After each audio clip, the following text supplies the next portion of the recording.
One thing I'm starting to notice with this lease purchase stuff is if you get an SFI truck from Schneider and you decide to lease on with Schneider, you got the truck from Schneider, so you're paying them in truck payment. They have to make profit, so your truck payment is going to be a little extra.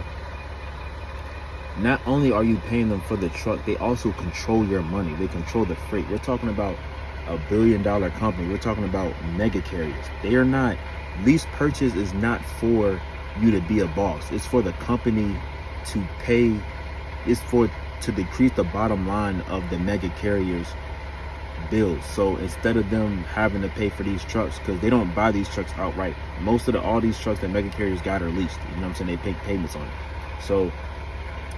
So now instead of them having to pay it, they put it onto the driver and they control your freight. Now they don't have to pay fuel. You know what I'm saying? So why would you want to lease onto a mega carrier knowing all the politics that these mega carriers do? Every trucking company has their stuff, but why not? You can take the truck anywhere.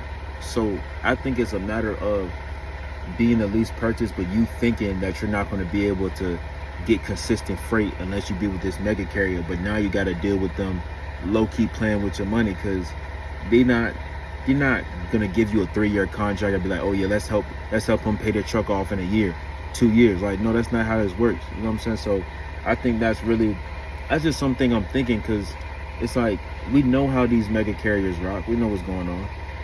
Why would you get the truck from the same company that controls your freight?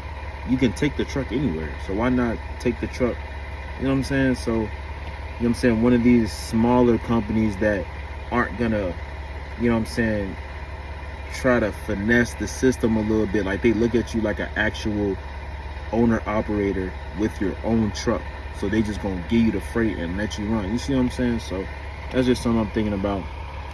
What y'all think? This is another example of how lease purchase can be somewhat of a trap. Now, I'm not against lease purchase. I do want to own my own truck, but I really like to understand, like, how is it that some of these YouTubers net settlements are $1,400 and I made $1,100, you know what I'm saying, running 2,500 miles. You know what I'm saying? You're only making $200 more than me. So why do I want to get in this lease purchase? You know what I'm saying? So I'm going to show you another example of, and we're just going to compare what the driver made this month or in the quarter compared to just his truck payments on lease purchase. Now, we don't know how he's running. We don't know how he's with his money or none of that, but that does matter. How you are with your money, financial discipline, and how much you're running, and if you understand the lanes. But also, why are you going to lease on a truck with a company that you're getting the truck from? You know what I'm saying? So this is an SFI truck.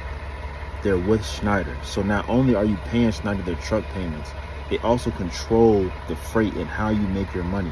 But you can take your truck anywhere, but you do get a discount on the truck payments with Schneider. So maybe that is, but this is a mega carrier. They're not looking for you to become your own boss, to become the next Schneider. That's not how this works. It's not how business works. It's all about the bottom line. So let's get into it. All right, so this is gonna be better. All right, so 45,388 was his Q1. Now, divided that by 3 is 15,129. That means that for the 3 months in that quarter, he made 15,123. So for Q1, those 3 months, he made 15,129 every month.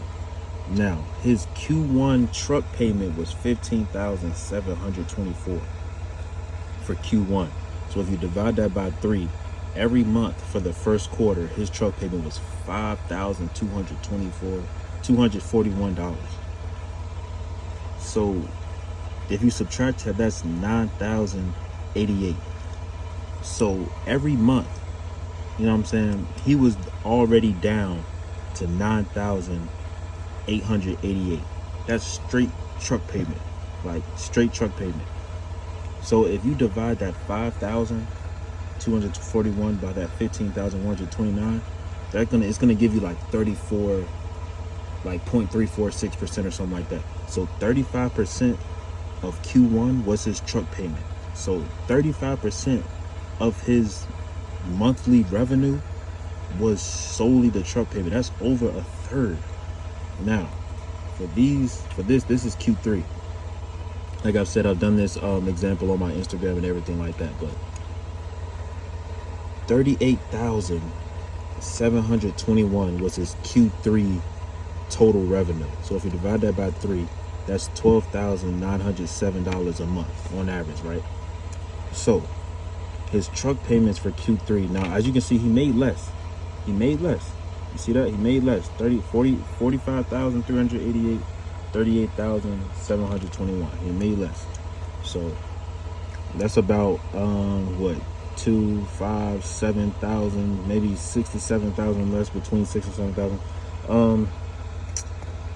15,681 was his Q3 truck payments. If you divide that by 3, that's 5,227 on average, right?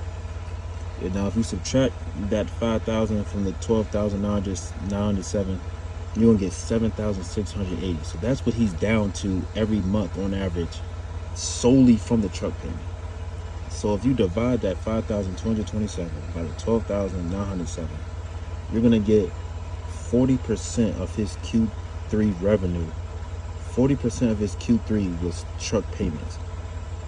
Over 40% of the money that was being taken out was the truck payment. We ain't even do all the other deductions yet. So you just want to take this in consideration when you're thinking about, doing lease purchase, and just understand what you're getting yourself into. Like I said, I'm not against it, but I just feel like you should really know, or people should really know what they're getting themselves into and how to navigate it.